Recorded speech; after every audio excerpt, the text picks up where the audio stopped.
Trade வார்ல America எவ்வளவு தூரம் மிரட்டுதோ, தன்னாலேயே அத செய்ய முடியும்னு ரஷ்யா நிரூபிக்குது. இப்ப அமெரிக்க கூட்டணி கலகலத்து போச்சு. இதுல இந்தியாவுக்கு அடிஷனலான மைலேஜ்.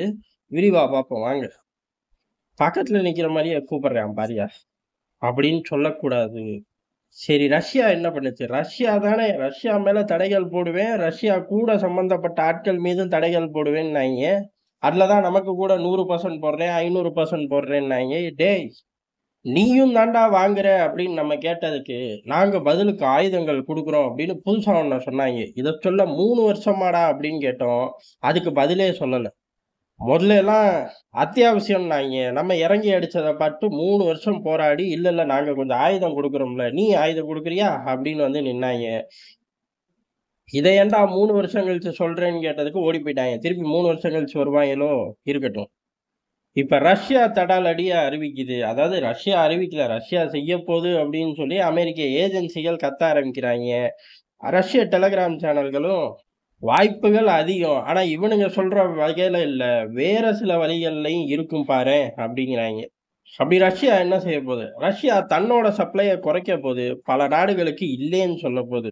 கூட்டணி நாடுகளுக்கு உண்டு. கூட்டணி நாடுகள் அப்படிங்கிறது இப்ப ரஷ்யாவோட கோரான கூட்டணி நாடுகள். அது ஐரோப்பா பக்கத்துல இருந்தாலும் சரி. ஹங்கேரிக்கெல்லாம் உண்டு. உனக்கு கேஸும் உண்டு, கச்சா எண்ணெய் உண்டு, எல்லாம் உண்டு. வாங்கிக்க போ அப்படின்ட்டாய்ங்க. அப்படி ஒரு தடைய கொண்டு வரப் போறோம்.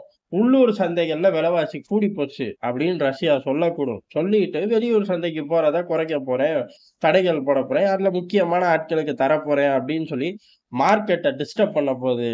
ஐரோப்பா இப்ப பெரிய அளவுல சிரமப்படணும். காரணம் என்ன? மார்க்கெட் டிஸ்டர்ப் ஆச்சுன்னா பிரைஸ் கூடும். ஏற்கனவே பிரைஸ் கூடி நமக்கு தர வேண்டியதெல்லாம் கத்தார் கிட்ட எனக்கு குடுத்துரு. இல்ல இல்ல அவனுக்கு நான் நஷ்ட ஈடே தரணுமே. டீல கேன்சல் பண்ணா அதையும் நான் தரேன். உனக்கு அவன்ட்ட இருந்து உனக்கு மாத்திரம் இல்ல எனக்கு என்ன லாபம்? அவனுக்கு வித்தாலும் அதே லாபம், உனக்கு வித்தாலும் அதே லாபம்னா, நான் 2 மடங்கு காசு தரேன் கத்தாரு. நீ ஒண்ணும் கவலைப்படாத அப்படின்னு சொல்லி தான் கத்தார் கிட்ட டீல முடிச்சாய்ங்க. அதுக்குன்னு கத்தார் நைட்டோட நைட்டா தோண்டியா கையில குடுக்க முடியும்? முடிஞ்சத தான் தர முடியும்.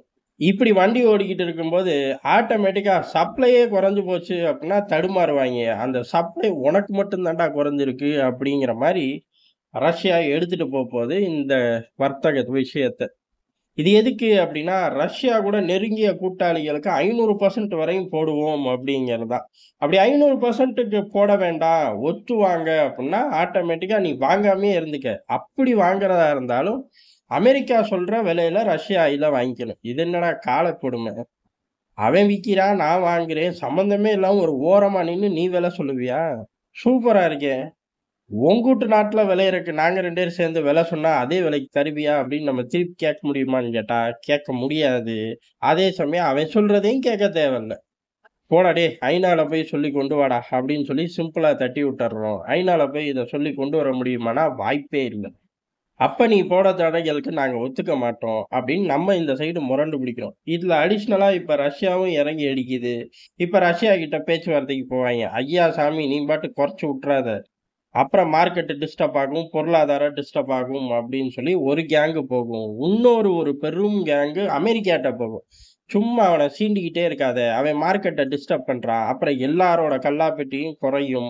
அதுக்கப்புறம் கல்லாப்பெட்டியே இல்லாம போயிரும்டா. மத்த ப்ராடக்ட்ல இருந்து ரெவென்யூ வராட்டி அப்படின்னு சொல்லி அமெரிக்காவ ஒரு சில நாடுகள் போய் அழுத்தம் குடுக்கும். இதுக்கு நடுவுல இந்த தியரி சூப்பரா இருக்கே அப்படின்னு தெரிஞ்சா, அப்பப்ப இதே மாரி காட்டல் போட்டு உட்கார்ந்துக்குவாய்ங்க. கேங் சேர்ந்துக்குவாய்ங்க. அந்த கேங்ல அமெரிக்காவ கழட்டி விட்டுருவாய்ங்க.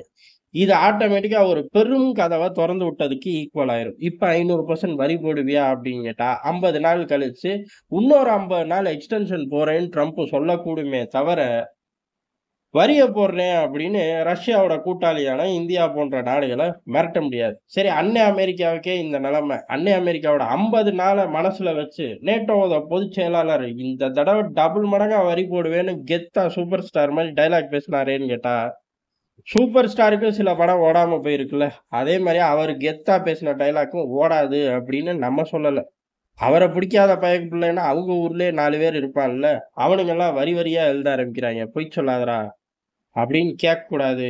எழுதுறான், ஸ்டேட்டஸ் வைக்கிறான். என்ன பண்ண சொல்றீங்க? எல்லா பக்கமும் அரசியல் இருக்குல்ல. ஆக மொத்தம் ஐரோப்பாவோட பிளான் ஃபெயிலியர். அமெரிக்காவோட plan failure. Russia counter position எடுக்குது. இந்தியா மைலேஜா அனுபவிக்க போகுது. ஏன் அப்படின்னா, தொடர்ந்து இதே போல நம்மளோட பைப்லைன் டிஸ்டர்ப் ஆகாது ஒண்ணு. இந்த காலகட்டங்கள்ல நம்ம என்ன பண்றோம், அமெரிக்காவோட ட்ரேட் வார முடிக்கிறக்கு பேச்சுவார்த்தைகள்லாம் ஓடிக்கிட்டு இருக்கு. பிரிட்டனோட முடிஞ்சு போச்சு. இப்ப அமெரிக்கா கிட்ட பிரிட்டனையும் காட்டுவோம். ரஷ்யாவோட இந்த விவகாரத்தையும் காட்டுவோம். அவன் பேசினதையும் அவனுக்கே போட்டு காட்டுவோம். எல்லாத்தையும் போட்டு காட்டி, "நீ 10 விஷயம் கேட்கிறியா? அதுல 8 செல்லாது. 2 மியூச்சுவல் பெனிஃபிட்ல இருக்கு. அத மட்டும் எடுத்துக்குவோம்." இந்த மாரி ஏகப்பட்ட விளையாட்டுகள்ல டேபிள்ல விளையாண்டுகிட்டு இருக்கும்போது, அடிஷனல் கார்டு நம்ம கைக்கு வந்துருச்சு. ரஷ்யாவோட மிரட்டல். உண்மைய சொல்லப்போனா, அவன் இன்னும் வெளிப்படையா மிரட்டல. "ஏலே இந்த ரூட்டுக்கு அவன் வரான்டா" அப்படின்னு சொல்லி அமெரிக்காவே பதறுது. இந்தியா அத பயன்படுத்திக்குது அப்படிங்கிறது தான் எதார்த்தமான உண்ம.